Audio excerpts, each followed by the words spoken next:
بسم اللہ الرحمن الرحیم والحمد للہ رب العالمین والصلاة والسلام علی رسول خیر خلقہ محمد وعلی آلہ وصحبہ اجمعین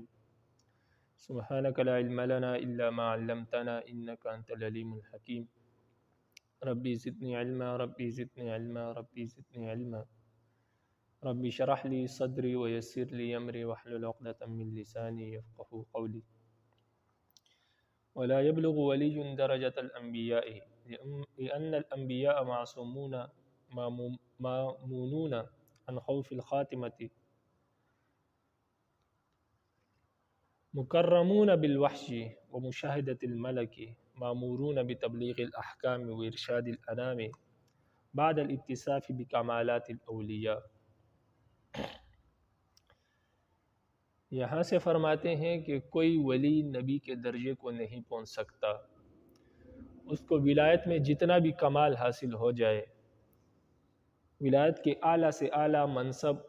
اور مقام اور مرتبے تک اگر پہنچ جائے تب بھی وہ نبوت کے درجے کو کبھی نہیں پہنچ سکتا،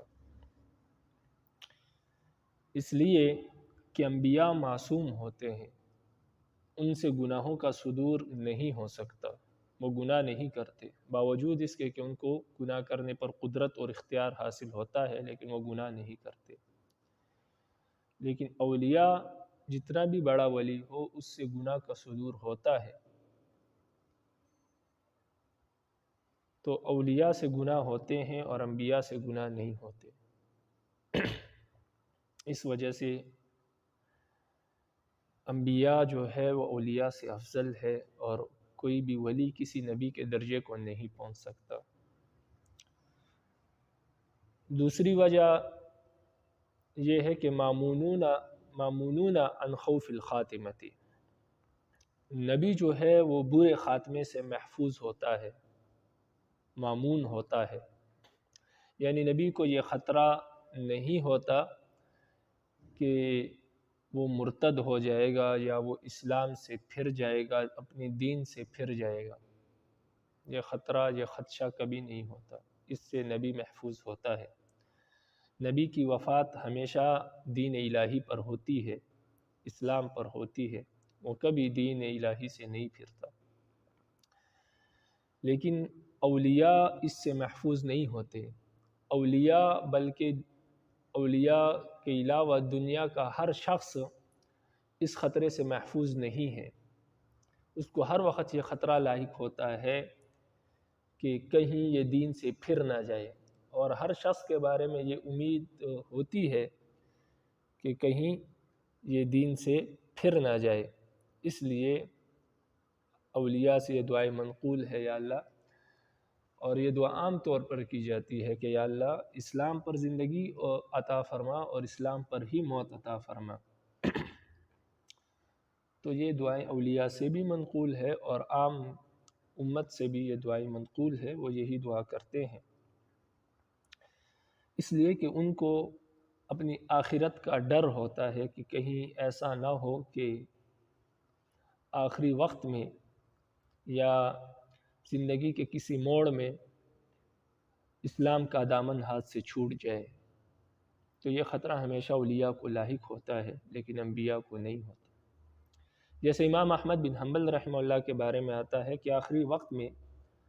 لوگ ان کو کلمہ پڑھا رہے تھے، کلمے کی تلقین کر رہے تھے، اور وہ کہہ رہے تھے کہ ابھی نہیں، ابھی نہیں۔ جب ان کو کچھ افاقہ ہوا، کچھ حالت سنبھلی، تو غالباً بیٹے نے پوچھا کہ ہم آپ کو کلمے کی تلقین کر رہے تھے اور آپ کلمہ پڑھنے کے بجائے یہ کہہ رہے تھے کہ ابھی نہیں، ابھی نہیں، اس کے پیچھے کیا راز ہے؟ تو امام احمد بن حنبل رحمہ اللہ فرمانے لگے کہ اصل میں دروازے پر کھڑا شیطان مجھے کہہ رہا تھا کہ احمد بن حنبل آپ کامیاب ہو گئے ہیں،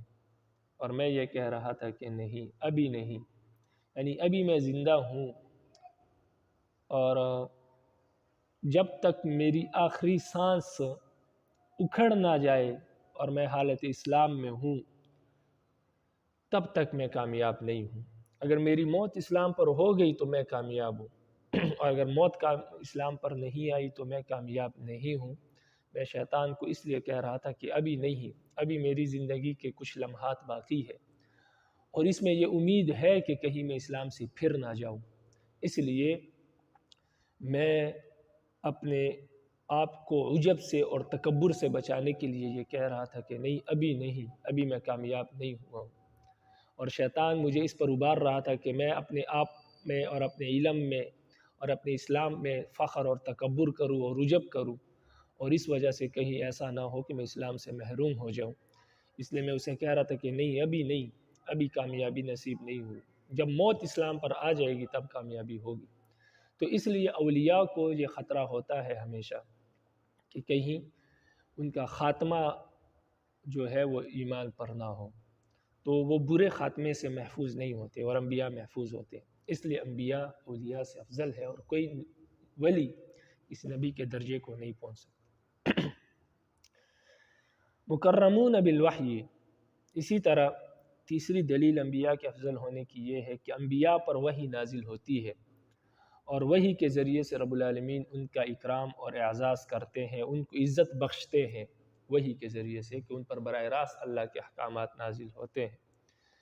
اور وحی نازل ہوتی ہے، اور کسی ولی پر یہ وحی نازل نہیں ہوتی۔ تو انبیاء کو اللہ یہ اعزاز بخشتے ہیں، وحی کے ذریعے ان کو عزت عطا فرماتے ہیں، شرافت عطا فرماتے ہیں، کیونکہ براہ راست اللہ کے احکامات ان پر آتے ہیں، تو گویا اللہ سے ان کا براہ راست تعلق ہوتا ہے، تو اس وجہ سے وہ معزز اور مکرم ہوتے ہیں، اللہ ان کو قرب نصیب فرماتے ہیں۔ لیکن اولیاء کے ساتھ یہ معاملہ نہیں ہوتا، اس لیے انبیاء اولیاء سے افضل ہے، اور کوئی ولی نبی کے درجے کو نہیں پہنچ سکتا۔ تیسری دلیل وہ مشاہدۃ الملک، انبیاء جو ہے وہ فرشتوں کو دیکھ سکتے ہیں، وہ فرشتوں کا مشاہدہ کرتے ہیں، فرشتوں کو دیکھتے ہیں، اور خاص کر جبریل علیہ السلام تو ان کے پاس آتے ہیں، سے بات چیت کرتے ہیں، ان پر اللہ کے احکامات لے کر آتے ہیں، وحی لے کر آتے ہیں۔ تو انبیاء فرشتوں کو دیکھ سکتے ہیں، اور ولی نہیں دیکھ سکتا، اولیاء فرشتوں کو نہیں دیکھ سکتے، اس لیے انبیاء اولیاء سے افضل ہے، اور کوئی ولی کسی نبی کے درجے کو نہیں پہنچ سکتا۔ پانچویں دلیل یہ ہے کہ مامورون بتبلیغ الاحکام و ارشاد الانام بعد الاتصاف بکمالات الاولیاء، انبیاء جو ہوتے ہیں ان کو اللہ کی طرف سے یہ حکم ہوتا ہے کہ وہ رب العالمین کے احکامات کی تبلیغ کرے اور لوگوں کی رہنمائی کرے، لوگوں کی ہدایت کا ذریعہ بنے، لوگوں کا تعلق اللہ سے جوڑے۔ اس کے ساتھ ساتھ وہ نبوت سے پہلے ہی اولیاء کے تمام صفات کے ساتھ متصف ہوتے ہیں، اولیاء کے تمام صفات ان میں پائے جاتے ہیں۔ الفاظ دیگر مصنف یہ کہنا چاہتے ہیں کہ نبی میں اولیاء کی تمام صفات بھی پائی جاتی ہے، اور ساتھ ساتھ ان میں نبوت بھی پائی جاتی ہے، یعنی وہ لوگوں کے ہدایت پر مامور ہوتے ہیں، اور اللہ کے احکامات لوگوں تک پہنچانے پر مامور ہوتے ہیں، تو ان کو نبوت بھی حاصل ہوتی ہے اور ولایت بھی حاصل ہوتی ہے۔ تو اس لیے انبیاء میں دونوں چیزیں پائی جاتی ہے، وہ ولی بھی ہوتا ہے اور نبی بھی ہوتا ہے۔ تو اس لیے انبیاء میں دونوں چیزیں ہیں، ولی بھی ہے اور نبی بھی ہے، تو لہٰذا جو شخص صرف ولی ہے، نبی نہیں ہے، تو نبی اس سے افضل ہے، اس لیے کہ نبی تو ولی بھی ہوتا ہے، اور ولی نبوت سے پہلے ہوتا ہے، نبوت سے پہلے اس کو تمام ولایت کے درجات حاصل ہوتے ہیں، اور پھر نبوت کے بعد تو یہ ولایت میں اور بھی کمال آ جاتا ہے، اور ساتھ نبوت بھی مل جاتی ہے۔ تو لہٰذا جو نبی بھی ہے ولی بھی ہے، وہ اس شخص سے افضل ہے جو صرف ولی ہے، اس لیے کوئی ولی نبی کے درجے کو نہیں پہنچ سکتا۔ تو یہ اہل سنت والجماعت کا عقیدہ ہے کہ ولی جتنے بھی کمال تک پہنچ جائے، ولی جتنے بھی کمال اور جتنا بھی مرتبہ حاصل کر لے، وہ کسی نبی کے درجے کو نہیں پہنچ سکتا۔ کرامیہ یہ بھی معتزلہ کی طرح ایک فرقہ ہے، اور ان کا تعارف کچھ ایمان کی بحث میں آپ سے ان کا کچھ تعارف ذکر کیا تھا، تو ان کے بہت سارے ایسے باطل عقائد ہے جو قرآن اور حدیث کے خلاف ہے۔ ان باطل عقائد میں سے کرمیہ کے ایک عقیدہ یہ بھی ہے کہ ولی نبی سے افضل ہوتا ہے، یعنی اولیاء جو ہے وہ انبیاء سے افضل ہوتے ہیں، تو ان کے نزدیک ولی نبی سے افضل ہوتا ہے۔ مصنف فرماتے ہیں کہ کرمیہ کا یہ عقیدہ کہ ولی نبی سے افضل ہوتا ہے، یہ کفر ہے اور گمراہی ہے۔ کوئی نبی ولی سے افضل نہیں ہوتا اور نہ ہو سکتا ہے، اور دلائل اوپر ذکر ہو چکے ہیں، 5 دلائل مصنف نے دیے ہیں۔ تو یہ بھی عقیدہ ان کا ایسا ہی ہے جو قرآن اور حدیث کے صریح نصوص کے خلاف ہے۔ تو اور اس عقیدے کے باطل ہونے پر کوئی شک ہی نہیں ہے کہ اس کی مزید تفصیل کی جائے، اور کرمیہ کے پاس کوئی دلیل بھی موجود نہیں ہے جس سے یہ ثابت ہو سکے کہ ولی نبی سے افضل ہوتا ہے، بلکہ آپ پہلے پڑھ چکے ہیں کہ ولی کو ولایت ملتی ہی تب ہے جب وہ نبی کی اتباع کرے، بغیر نبی کی اتباع کے اس کو ولایت حاصل نہیں ہو سکتی۔ تو جس کے فیض سے اس کو ولایت حاصل ہوتی ہے وہ اس سے افضل کیسے ہو سکتا ہے؟ تو لہٰذا ان کا یہ عقیدہ بالکل کفر ہے، گمراہی ہے۔ اگر کوئی عقیدہ رکھتا ہے کہ کوئی ولی نبی سے افضل ہے تو وہ کافر ہے، اور نبی ولی سے افضل ہوتا ہے تو یہ بھی بالکل واضح بات ہے، لیکن اس کے باوجود بھی مصنف نے اس پر 5 دلائل ذکر کی، اور اس کے ما سوا اور بھی بہت سے دلائل ہے اس پر، لیکن چونکہ کتاب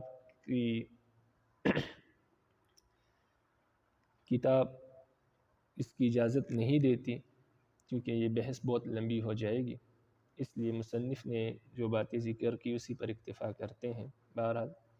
نبی جو ہے وہ ولی سے افضل ہوتا ہے، اور کوئی ولی کسی نبی کے درجے تک نہیں پہنچ سکتا، بے شک اس کو ولایت میں جتنا بھی کمال حاصل ہو جائے۔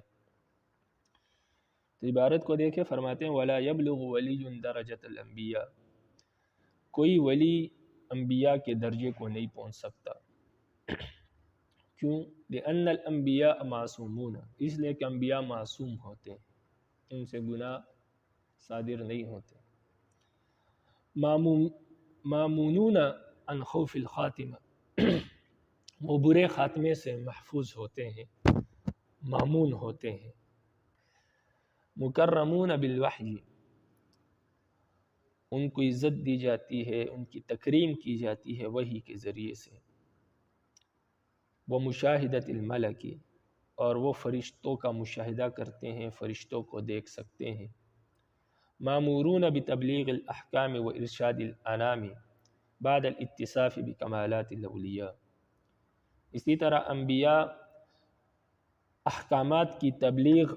اور لوگوں کی ہدایت پر مامور ہوتے ہیں بعد اس کے کہ وہ اولیاء کے تمام صفات کے ساتھ متصف ہوتے ہیں، ان میں ولایت کے اولیاء کے تمام صفات پائی جاتی ہیں۔ فما نقل، تو اسی وجہ سے، ان مذکورہ دلائل کی وجہ سے ہم کہتے ہیں کہ فما نقل عن بعض الکرامیہ، جو بعض کرامیہ سے یہ بات منقول ہوئی ہے کہ من جواز کون الولی افضل من النبی کفر و ضلال، جو بعض کرامیہ سے یہ بات منقول ہے کہ ولی کا نبی سے افضل ہونا یہ جائز ہے، فرماتے ہیں کہ یہ کفر ہے اور یہ گمراہی ہے۔ تو کرامیہ کی جو یہ بات ہے کہ ولی جو ہے نبی سے افضل ہو سکتا ہے، یہ بالکل کفر ہے اور گمراہی ہے اور قرآن اور حدیث کے خلاف ہے۔ قد يقع التردد في أن مرتبة النبوة أفضل عن مرتبة الولاية بعد القطع بأن النبي متصف بالمرتبتين وأنه أفضل من الولي الذي ليس بنبي۔ فرماتے ہیں کہ اتنی بات تو ثابت ہو گئی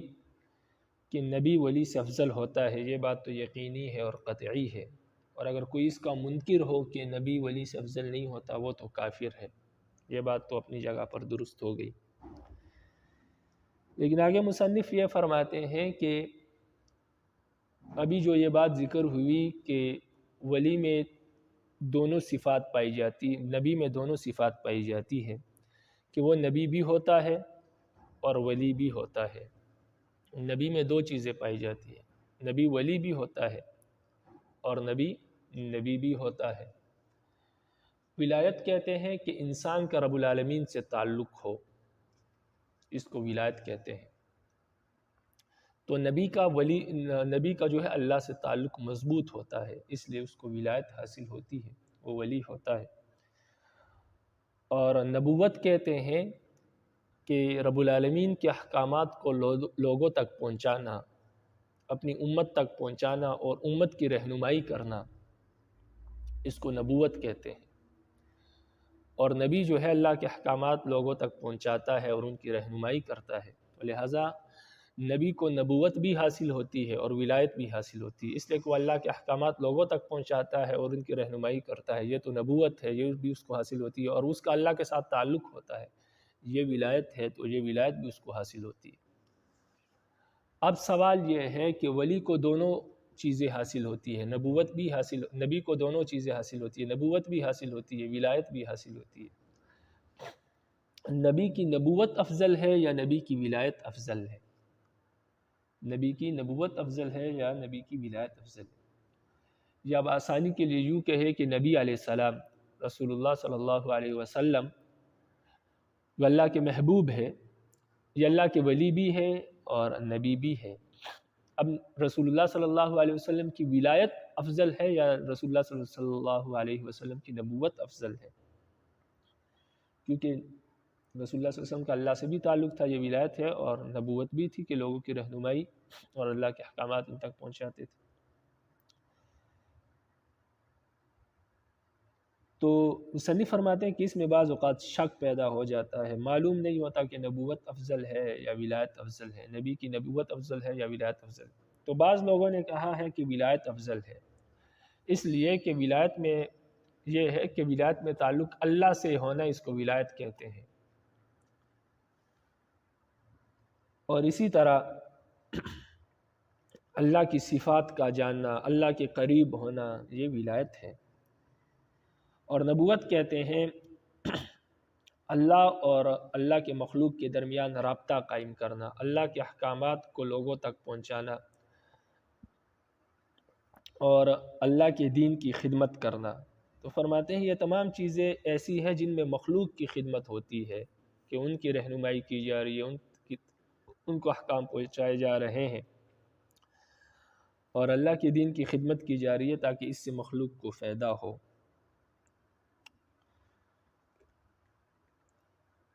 اور ولایت میں تعلق اللہ کے ساتھ ہوتا ہے، تو اس لیے بعض لوگ کہتے ہیں کہ ولایت افضل ہے، لیکن یہ بات درست نہیں ہے۔ اہل سنت والجماعت کے نزدیک نبوت افضل ہے۔ ایک تو یہ ہے کہ دین رب العالمین کو سب سے زیادہ محبوب ہے، تمام انبیاء کو اللہ نے دین سے قربان کیا، لیکن دین کو کسی نبی سے قربان نہیں کیا، اس لیے نبی جو ہے وہ دین کی خدمت کرتا ہے۔ نبوت کہتے ہیں دین کی خدمت کو، اور یہ دین اللہ کو زیادہ محبوب ہے، اس لیے جس کام میں دین کی خدمت ہوتی ہے وہ زیادہ محبوب ہے اللہ کو۔ اس لیے کہ ولایت تو ہے اللہ سے تعلق، اپنی اصلاح کرنا، اپنے اللہ سے تعلق کرنا، لیکن نبوت ہے دین کی خدمت کرنا، تو نبوت جو ہے وہ ولایت سے افضل ہوئی۔ اسی طرح نبوت میں جو ہے وہ مخلوق کی خدمت ہوتی ہے، اور مخلوق سے رب العالمین جو ہے 70 ماؤں سے زیادہ محبت کرتے ہیں، تو اس لیے ایک ماں ہے، اگر اس کے بیٹے سے آپ پیار سے بات کریں، محبت سے بات کریں، تو وہ آپ کی قدر کرتی ہے، اس لیے کہ آپ نے اس کے بیٹے کو عزت دی، احترام دیا۔ تو جب رب العالمین 70 ماؤں سے زیادہ پیار کرتے ہیں مخلوق سے، اور نبوت کے ذریعے ان کی خدمت کی جاتی ہے، ولایت کے ذریعے اپنی خدمت کی جاتی ہے، مخلوق کی نہیں، تو اس لیے نبوت جو ہے وہ ولایت سے افضل ہے۔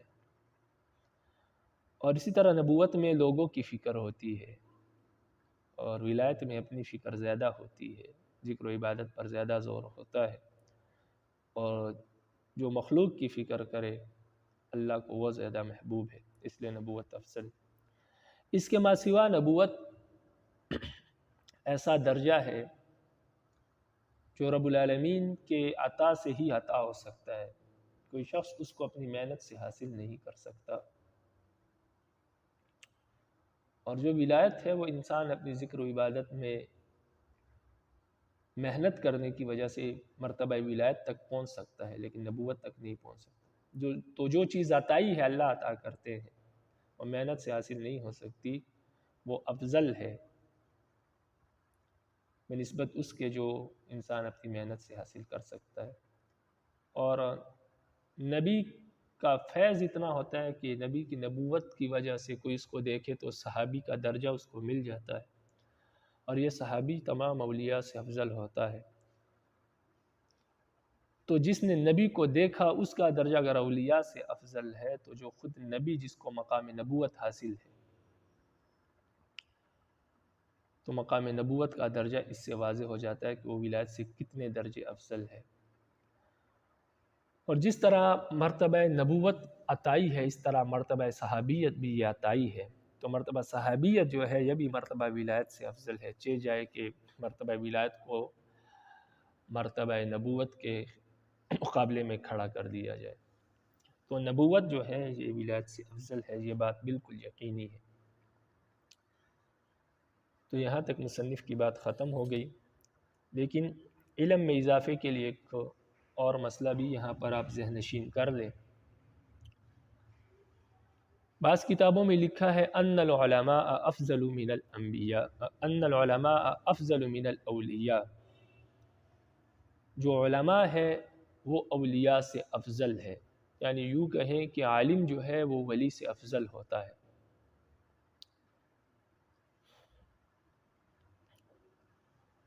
اب یہ کس طرح؟ یہ اس طرح کہ حدیث میں آتا ہے العلماء ورثۃ الانبیاء، علماء جو ہے وہ انبیاء کے وارث ہیں۔ علماء بھی وہی کام کرتے ہیں جو انبیاء کرتے ہیں۔ انبیاء جو ہے وہ دین کی خدمت کرتے ہیں، اللہ کے احکامات مخلوق تک پہنچاتے ہیں، ان کو سکھاتے ہیں، مخلوق کی رہنمائی کرتے ہیں۔ اور انبیاء کے بعد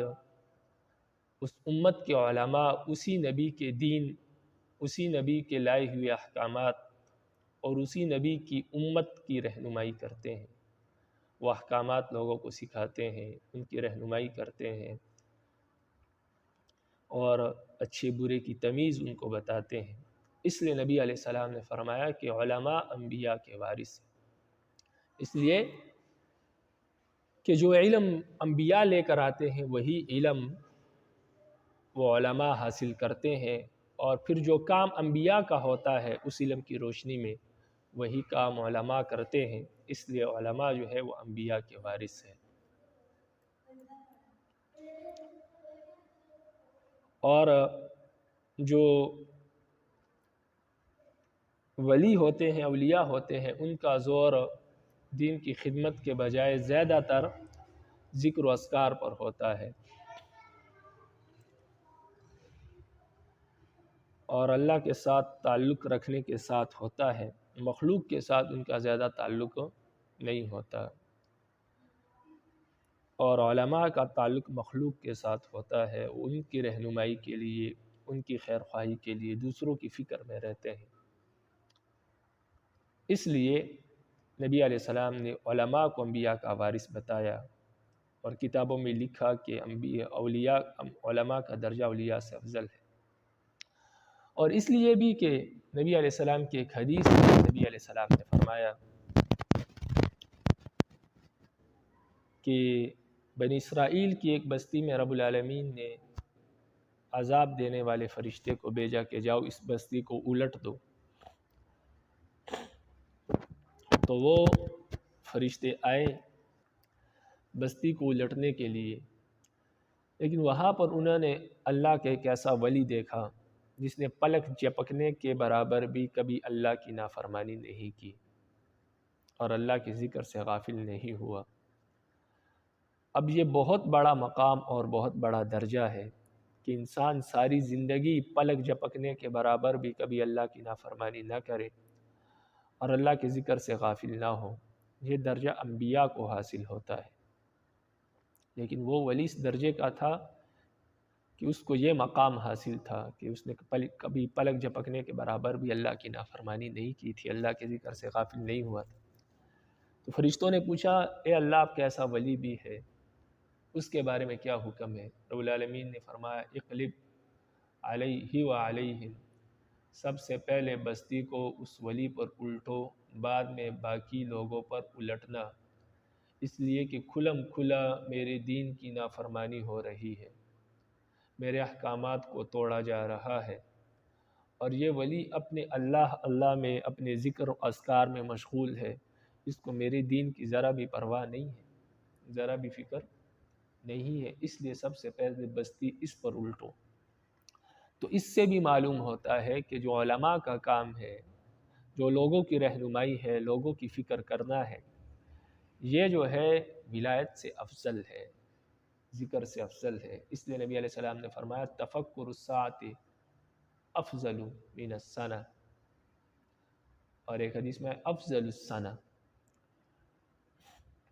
ایک گھڑی کی فکر کرنا، ایک گھڑی کے لیے اللہ کے دین کی فکر کرنا کہ اللہ کا دین کس طرح عالم میں پھیل جائے اور مخلوق اللہ کے دین کی طرف آ جائے، ایک گھڑی کے لیے فکر کرنا۔ گھڑی کی تفسیر علماء نے کی ہے کہ 15-20 منٹ اس کو ایک گھڑی کہتے ہیں۔ ایک گھڑی کی فکر کرنا یہ 1 سال کی عبادت سے بہتر ہے، اور عبادت بھی ایسی جو مسلسل کی جائے اور مقبول عبادت سے بہتر ہے۔ تو اس سے معلوم ہوا کہ لوگوں کی فکر کرنا یہ افضل ہے، اور علماء جو ہے وہ لوگوں کی فکر کرتے ہیں، اور اولیاء جو ہے وہ اپنی ذکر و عبادت میں مشغول ہوتے ہیں، اس لیے علماء جو ہے وہ اولیاء سے افضل ہے، اور اس لیے علماء انبیاء کے وارث ہے۔ تو جب انبیاء افضل ہے تو اس طرح ان کے جو وارث ہیں علماء وہ بھی افضل ہے۔ یہ جو مسئلہ ہے اس میں انتہائی اور بھی بہت تفصیل ہے، لیکن اتنی تفصیل سے آپ کو بات سمجھ ہوگی، اس لیے اس کو مزید طول نہیں دیتے ہم۔ تو اتنی بات سے انشاءاللہ آپ کو بات سمجھ میں آ گئی ہوگی کہ نبی ولی سے افضل ہوتا ہے، اور اس طرح انبیاء کے جو ورثاء علماء ہیں، علماء نے لکھا ہے کہ وہ علماء جو ہے وہ اولیاء سے افضل ہوتے ہیں۔ ہاں اگر کوئی ولی ایسا ہے کہ جو عالم بھی ہے اور دین کا کام بھی کرتا ہے اور اپنی ذکر و عبادت میں مشغول ہوتا ہے، تو لازمی بات ہے کہ وہ نور علی نور ہے، اس کی افضلیت میں کوئی شک نہیں۔ اب آپ کتاب کو دیکھیں، فرماتے ہیں قد یقع تردد فی ان مرتبہ النبوۃ افضل ام مرتبہ الولایہ، فرماتے ہیں کبھی کبھار اس بات میں شک پیدا ہو جاتا ہے کہ نبوت کا مرتبہ افضل ہے یا ولایت کا مرتبہ، بعد القطع، باوجود اس کے کہ یہ بات یقینی ہے کہ بأن النبی متصف بالمرتبتین، کہ نبی جو ہے وہ دونوں مرتبوں کے ساتھ متصف ہوتا ہے، یعنی اس کو مرتبہ ولایت بھی حاصل ہوتا ہے، مرتبہ نبوت بھی حاصل ہوتا ہے، لیکن نبی کے ان دونوں مرتبوں میں سے مرتبہ ان کا کون سا افضل ہے؟ ان کا نبوت والا مرتبہ افضل ہے یا نبی کا ولایت والا مرتبہ افضل ہے؟ فرماتے اس میں کبھی کبھار شک ہوتا ہے، لیکن ہم نے دلائل سے یہ بات ثابت کی کہ مرتبہ نبوت افضل ہے، یہ بات یقینی ہے، اس میں کوئی شک نہیں۔ تو نبی جو ہے باوجود اس کے کہ نبی دونوں مرتبوں کے ساتھ متصف ہوتا ہے، اور یہ بات بھی یقینی ہے کہ انہ افضل من الولی الذی لیس بنبی، نبی ہر اس ولی سے افضل ہے جو صرف ولی ہے، نبی نہیں ہے۔ نبی ولی سے افضل ہے، اس ولی سے افضل ہے جو نبی نہیں ہے۔ تو فرماتے ہیں کہ کبھی کبھار اس بات میں شک پیدا ہو جاتا ہے کہ نبی کا مرتبہ نبوت افضل ہے یا مرتبہ ولایت افضل ہے، باوجود اس کے کہ نبی دونوں مرتبوں کے ساتھ متصف ہوتا ہے، اور اس بات کے بھی کہ نبی جو ہے اس ولی سے افضل ہے جس ولی کے ساتھ صرف ولایت ہے، نبوت نہیں ہے۔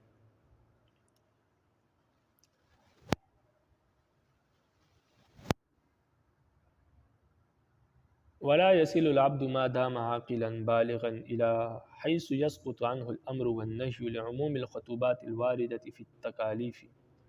واجماع المجتهدين على ذلك، وذهب بعض الاباحيين الى ان العبد اذا بلغ غايه المحبه وصفاء قلبه واختصار الايمان على الكفر من غير نفاق،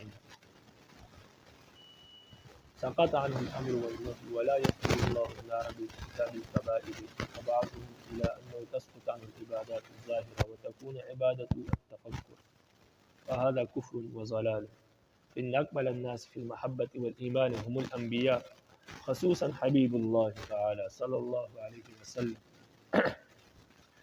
مع أن التكاليف في حقهم أتم وأكمل. وأما قوله عليه السلام إذا أحب الله عبدا إلى آخره. یہاں سے فرماتے ہیں کہ کوئی بندہ بھی، کوئی آدمی بھی جب تک وہ عاقل اور بالغ ہے وہ کسی ایسے مرتبے تک نہیں پہنچ سکتا جس مرتبے تک پہنچ کر اس سے شریعت کے احکامات ساقط ہو جائے، یعنی شریعت کے احکامات معاف ہو جائے، اور شریعت کے احکامات کا پابند نہ رہے۔ تو فرماتے ہیں جب تک بندہ عاقل ہے، بالغ ہے، تو کبھی ایسا نہیں ہو سکتا کہ اس کے لیے شریعت کے احکامات معاف ہو جائے اور وہ شریعت کے احکامات کا پابند نہ رہے، بے شک وہ جتنے مرتبے تک پہنچ جائے، ولایت کے اعلیٰ سے اعلیٰ مرتبہ وہ حاصل کر لے، اعلیٰ سے اعلیٰ درجے تک وہ پہنچ جائے، لیکن اس سے عبادات کبھی ساقط نہیں ہو سکتی، وہ شرعی احکامات کا پابند ہی رہے گا، اس کے حق میں شرعی احکامات کبھی معاف نہیں ہو سکتی، اور ایسا نہیں ہو سکتا کہ شریعت کے احکامات کا وہ پابند نہ رہے، شریعت کے احکامات کی پابندی اس سے ختم ہو جائے، ایسا نہیں ہو سکتا۔ اس لیے کہ شریعت کے جتنے بھی احکامات ہیں اس میں عموم ہے، جیسے قرآن مجید میں مثال کے طور پر آیا اقیم الصلاۃ، نماز قائم کرو، وآتوا الزکاۃ، زکوٰۃ دو، کتب علیکم الصیام، آپ پر روزے فرض ہے۔ تو ان تمام احکامات میں کہا گیا کہ آپ نماز پڑھو، آپ زکوٰۃ دو، یہ نہیں کہا گیا کہ کب تک پڑھنی ہے،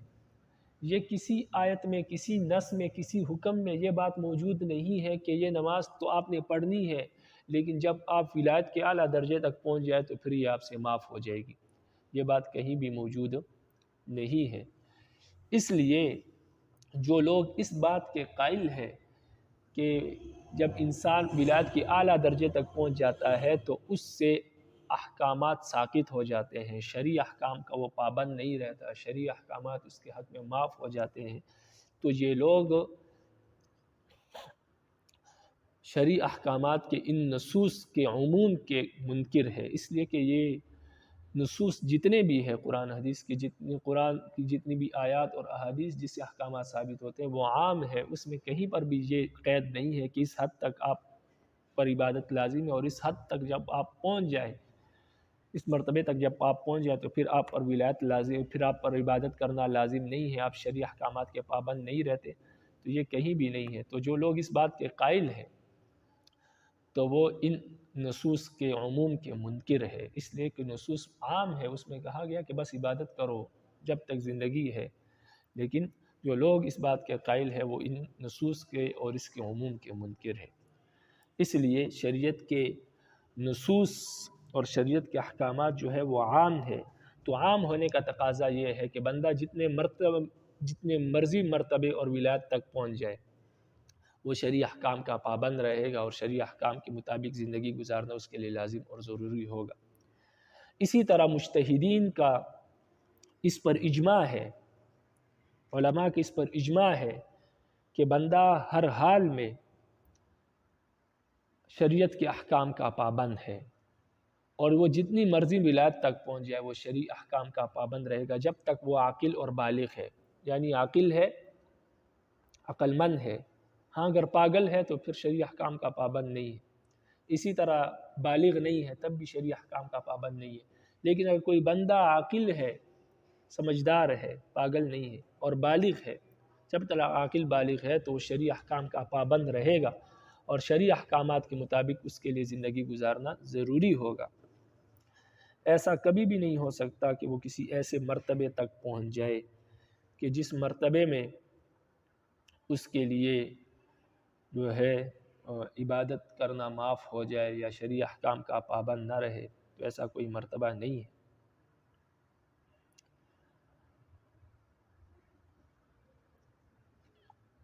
بعض اباحیین، یہ بھی ایک فرقہ ہے، اس کو اباحیین کہتے ہیں۔ اباحیین کا مطلب یہ ہے کہ گناہوں کو جائز قرار دینے والے لوگ یا تمام امور کو مباح سمجھنے والے لوگ۔ ان لوگوں کا یہ عقیدہ ہے کہ جب انسان کمال تک پہنچ جائے، ولایت کے اعلیٰ درجے تک پہنچ جائے، تو اس سے پھر شریعت کے احکامات ساقط ہو جاتے ہیں، اور اس کے بعد یہ جتنا مرضی بھی یہ گناہ کرے، اللہ اس کو کبھی جہنم میں داخل نہیں کریں گے، چاہے گناہ کبیرہ کا ارتکاب کرتا رہے، چاہے نماز پڑھے نہ پڑھے، روزہ رکھے نہ رکھے، چاہے شراب پیے، زنا کرے، چوری کرے، جو مرضی کرے، جب یہ ولایت کے اس درجے تک پہنچ جائے اس کے بعد اس کے لیے جائز ہے، اس سے پھر کوئی گناہ اس کو نقصان نہیں پہنچا سکتا،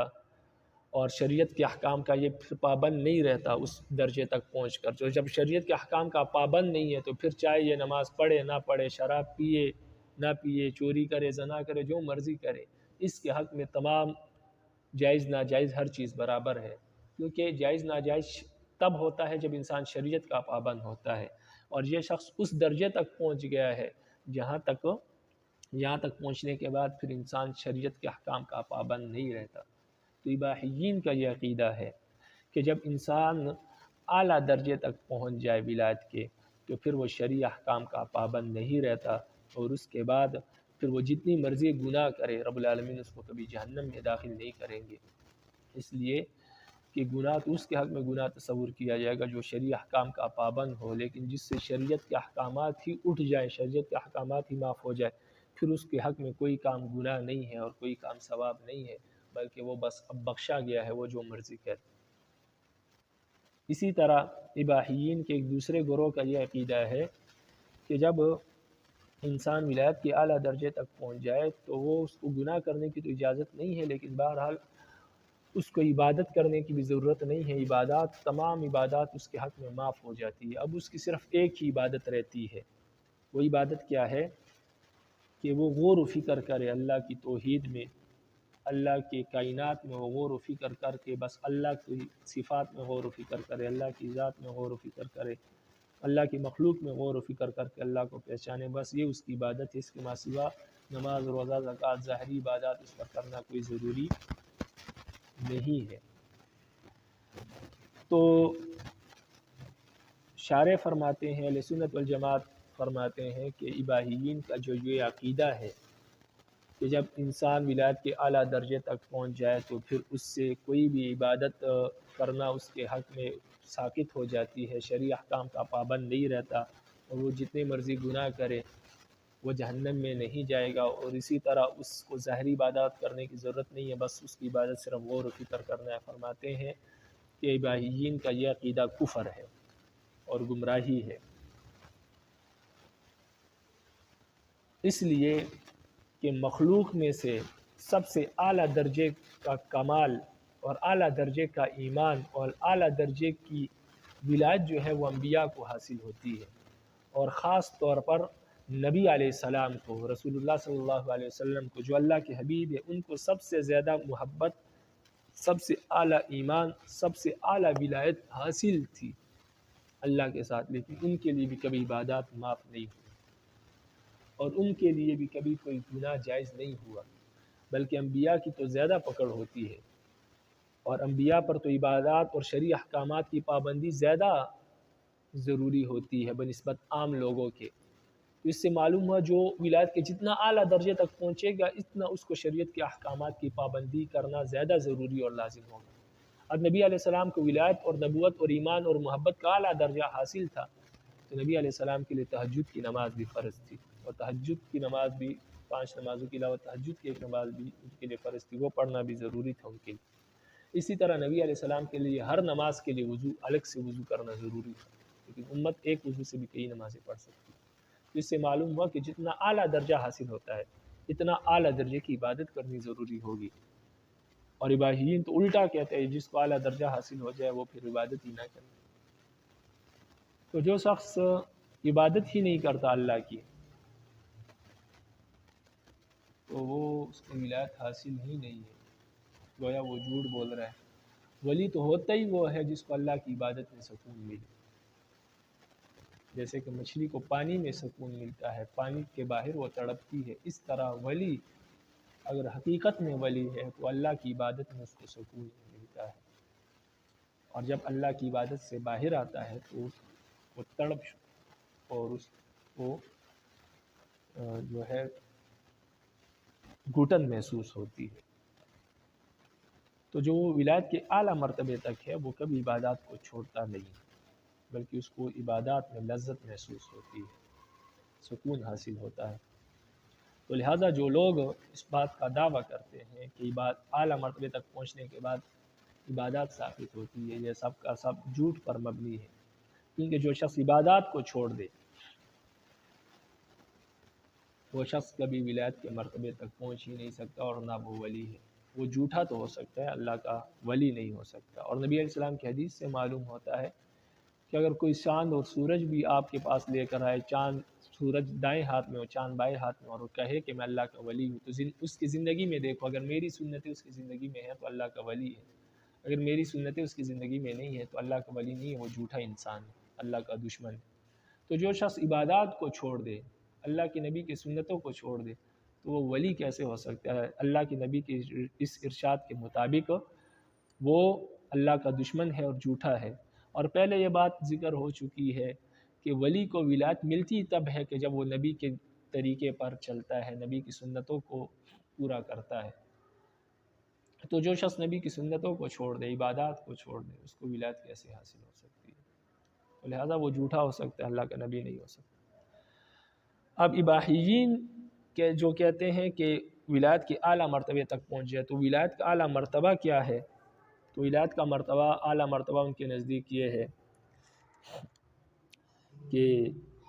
جس کو اللہ سے انتہائی محبت حاصل ہو جائے اور اس کا دل غیر اللہ سے صاف ہو جائے، اور نمبر 3 وہ ایمان اس کے دل میں رچ بس جائے بغیر نفاق کے۔ تو یہ 3 باتیں جس کو حاصل ہو جائے، محبت اعلیٰ درجے کی، دل صاف ہو جائے غیر اللہ سے، اور ایمان اس کے دل میں بغیر کفر اور بغیر نفاق کے رس بس جائے، تو وہ ولایت کے اعلیٰ درجے پر ہے، تو پھر اس سے شرعی احکام ختم ہو جاتے ہیں۔ تو بات یہ ہے کہ جس کو یہ چیزیں حاصل ہو جائے تو وہ تو شریعت کے احکامات کی طرف پھر زیادہ رغبت کرتا ہے بنسبت اس کے کہ وہ اس کو چھوڑ دے۔ تو بہرحال اباحیین اس کے قائل ہے کہ اعلیٰ درجے تک پہنچ جائے تو پھر اس سے شرعی احکام ساقط ہو جاتے ہیں، معاف ہو جاتے ہیں، اور یہ عقیدہ بھی کفر ہے اور گمراہی ہے۔ اب آپ عبارت کو دیکھیں، فرماتے ہیں وَلَا يَصِلُ الْعَبْدُ مَا دَامَ عَاقِلًا بَالِغًا إِلَىٰ حَيْثُ يَسْقُطُ عَنْهُ الْأَمْرُ وَالنَّهْيُ بِعُمُومِ الْخُطُوبَاتِ الْوَارِدَةِ فِي التَّكَالِيفِ۔ فرماتے ہیں کہ بندہ جب تک عاقل بالغ ہے وہ کسی ایسے درجے تک نہیں پہنچ سکتا جس درجے تک پہنچ کر اس سے امر اور نہیں ساقط ہو جائے، یعنی شریعت کے احکامات ساقط ہو جائیں، معاف ہو جائیں، لعموم الخطوبات الواردۃ فی التکالیف، اس لیے کہ شریعت کے جو خطابات ہے، جو احکامات ہے، وہ عام ہے، جو تکلیف کے بارے میں، تکلیف کے سلسلے میں وارد ہے، تکلیف کے سلسلے میں جو انسان کو مکلف بنایا جا رہا ہے کسی حکم کا، تو وہ تمام احکامات عام ہیں، اس میں خاص کوئی نہیں۔ اسی طرح اجماع المجتہدین علی ذلک، مجتہدین کے اس بات پر اجماع ہے کہ عاقل بالغ شخص سے کسی بھی حالت میں شرعی احکامات ساقط نہیں ہوتے۔ وذهب بعض الاباحیین الى ان العبد اذا بلغ غایت المحبت وصفاء قلبه واختصار الایمان على الكفر من غیر نفاق سقط عنه الامر والنهي ولا يدخله الله النار بارتكاب الكبائر۔ بعض اباحیین اس طرف گئے ہیں کہ بندہ جب غایت محبت تک پہنچ جائے اور اپنے دل کی صفائی تک پہنچ جاتا ہے اور بغیر نفاق کے ایمان کو کفر کے مقابلے میں اختیار کرتا ہے تو اس سے امر اور نہیں ساقط ہو جاتے ہیں، یعنی شرعی احکامات اس کے حق میں معاف ہو جاتے ہیں، اور گناہ کبیرہ کے ارتکاب سے اللہ تعالیٰ پھر اس کو جنت میں داخل نہیں کرتے۔ وبعضهم، اور بعض اباحیین اس بات کی طرف گئے ہیں کہ انہ تسقط عنہ العبادات الظاہرہ، کہ ایسے شخص سے ظاہری عبادات ساقط ہو جاتی ہے، وتکون عبادت و تفکر، اور ایسے شخص کی پھر عبادت صرف اللہ کی کائنات میں غور و فکر کرنا ہوتا ہے، صرف تفکر ہوتا ہے اللہ کی صفات میں، اللہ کی کائنات میں غور و فکر کرنا اس کی عبادت ہوتی ہے، باقی ظاہری عبادات اس کے حق میں معاف ہو جائے۔ وَهَذَا كُفْرٌ وَضَلَالٌ، مصنف فرماتے ہیں یہ کفر ہے اور یہ گمراہی ہے۔ فَإِنَّ أَكْمَلَ النَّاسِ فِي الْمُحَبَّةِ وَالْإِيمَانِ هُمُ الْأَنْبِيَاءُ، اس لیے کہ لوگوں میں سب سے زیادہ کامل اللہ کی محبت میں اور ایمان میں وہ انبیاء ہوتے ہیں، اور خصوصاً اللہ تعالیٰ کے حبیب صلی اللہ علیہ وسلم، کہ ان کو اللہ سے سب سے زیادہ محبت ہے اور سب سے اعلیٰ ایمان ہے، لیکن باوجود اس کی ان تکالیف فی حقہم اتم و اکمل، ان کے حق میں جو شرعی احکام کی تکلیف ہے وہ زیادہ ہوتی ہے اور زیادہ اکمل ہوتے ہیں، یعنی یہ شرعی احکام پر زیادہ پابندی کرتے ہیں، زیادہ ان کو بجا لاتے ہیں، تو جو ولایت کے درجے میں جتنا اعلیٰ ہوگا اس کو زیادہ پابندی کرنی پڑے گی۔ تو انبیاء سب سے اعلیٰ ہوتے ہیں، نبی علیہ السلام سب سے اعلیٰ ہے، جب ان کو شرعی احکامات معاف نہیں ہے بلکہ ان کو شرعی احکامات کے زیادہ کرنے کا مطالبہ ہے کہ آپ تہجد کی نماز اضافی پڑھیں، ہر نماز کے لیے وضو الگ کریں، اس کے سوا اور بہت سے احکامات ہیں جو خاص ان کے لیے تھے، تو بنسبت معاف ہونے کے ان کو تو زیادہ مطالبہ ہوتا ہے، تو نبی علیہ السلام سے مطالبہ زیادہ ہے شریعت کے احکامات کا، تو جب ان کے لیے معاف نہیں ہے تو پھر کسی اور کے لیے کیسے معاف ہو سکتا ہے؟ اور مشہور واقعہ ہے شیخ عبد القادر جیلانی رحمہ اللہ کا، کہ شیطان ان کے پاس آیا ایک نور کی شکل میں، اوپر چھت پر ظاہر ہوا، چھت پر ایک نور ظاہر ہوا اور اس سے کہنے لگا کہ عبد القادر آپ نے بہت عبادت کر لی، اب آپ کی عبادات معاف ہے، آج کے بعد آپ نے کوئی عبادت نہیں کرنی۔ تو شیخ عبد القادر جیلانی رحمہ اللہ نے جب یہ بات سنی اور کچھ دیر کے لیے غور کیا تو کہا کہ جاؤ شیطان دفع ہو جاؤ یہاں سے۔ تو شیطان نے پوچھا کہ آپ کو کیسے معلوم ہوا کہ میں شیطان ہوں؟ تو کہنے لگے کہ اس لیے کہ جو انبیاء ہے اور اولو العزم انبیاء ہے، اللہ تعالیٰ نے کبھی ان کے حق میں عبادات کو معاف نہیں کیا اور شرعی احکامات کبھی ان سے ساقط نہیں کیے، تو میں تو ایک ادنا درجے کا مسلمان ہوں، میرا یہ مقام کیسے ہو سکتا ہے کہ رب العالمین میرے لیے عبادات کو معاف فرما دے؟ تو اس لیے مجھے معلوم ہوا کہ یہ شیطان، آپ شیطان ہو، اللہ کی ذات نے تو انبیاء کے لیے بھی کبھی عبادات کو معاف نہیں کیا بلکہ انبیاء سے زیادہ مطالبہ ہے، تو اس لیے شیطان ہو، آپ دور ہو جاؤ، دفع ہو جاؤ یہاں سے۔ تو اباحیین کا یہ عقیدہ بالکل الٹ ہے، حالانکہ قرآن اور حدیث سے معلوم ہوتا ہے جو جتنا زیادہ شریعت کا پابند ہوگا اتنا ہی زیادہ اس سے شریعت کے احکام کی اس سے مطالبہ ہوگا، اور نبی علیہ السلام سب سے زیادہ افضل تھے ولایت میں، محبت میں، ایمان میں، تو ان سے زیادہ مطالبہ تھا شریعت کے احکام کا بنسبت نبی علیہ السلام کی امتیوں کے، کہ ان پر 5 نمازیں فرض ہے اور نبی علیہ السلام پر 6 تھی، اور اس کے علاوہ دیگر احکامات بھی اسی طرح۔ وَأَمَّا قَوْلُ عَلَيْهِ السَّلَامِ إِذَا أَحَبَّ اللَّهُ عَبْدًا لَمْ يَزُرَّهُ ذَنْبٌ فَمَعْنَاهُ أَنَّهُ عَصَمَهُ مِنَ الذُّنُوبِ فَلَمْ يَلْحَقْهُ ضَرَرُهَا، یہاں سے اباحیین کی ایک دلیل اور ایک اعتراض کا ذکر کر رہے ہیں اور آگے مصنف اس کا جواب دے رہے ہیں۔ اباحیین کی طرف سے یہ سوال ہے کہ دیکھو نبی علیہ السلام کی حدیث ہے، نبی علیہ السلام نے فرمایا جب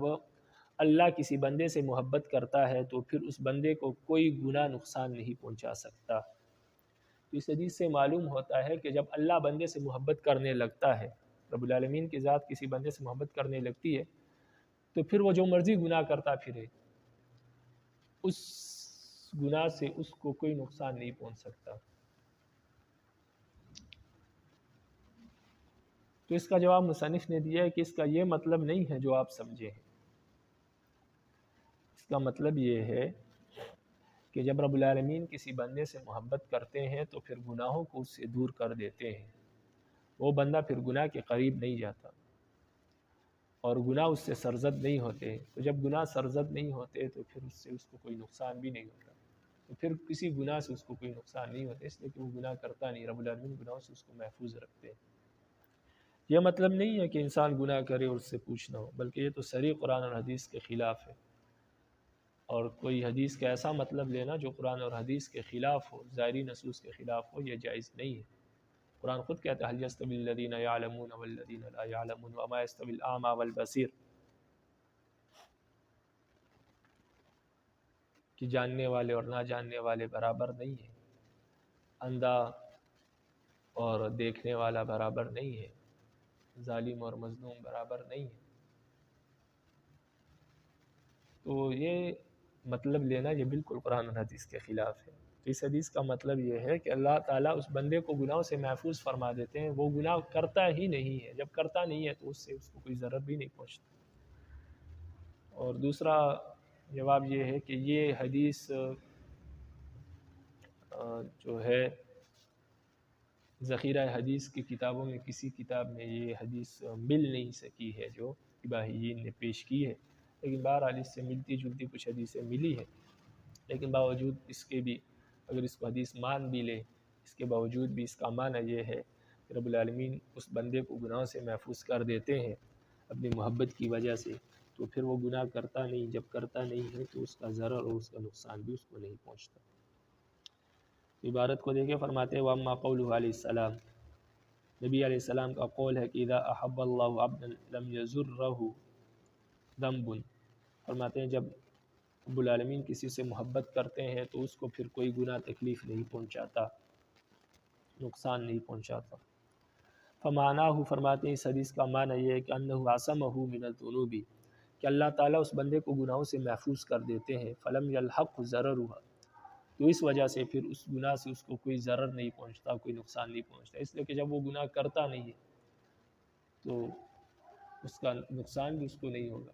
گناہ کا نقصان تو تب ہوتا ہے جب انسان گناہ کرے تو پھر اس کی سزا ملے گی، جب گناہ کیا ہی نہیں ہے تو پھر سزا کس چیز کی؟ تو یہ معنی ہے کہ اللہ اس کو محفوظ کر دیتے ہیں، وہ گناہ کرتا نہیں ہے، جب گناہ کرتا نہیں ہے تو گناہ کے ضرر سے اور اس کے عذاب اور سزا سے بھی محفوظ رہتا ہے۔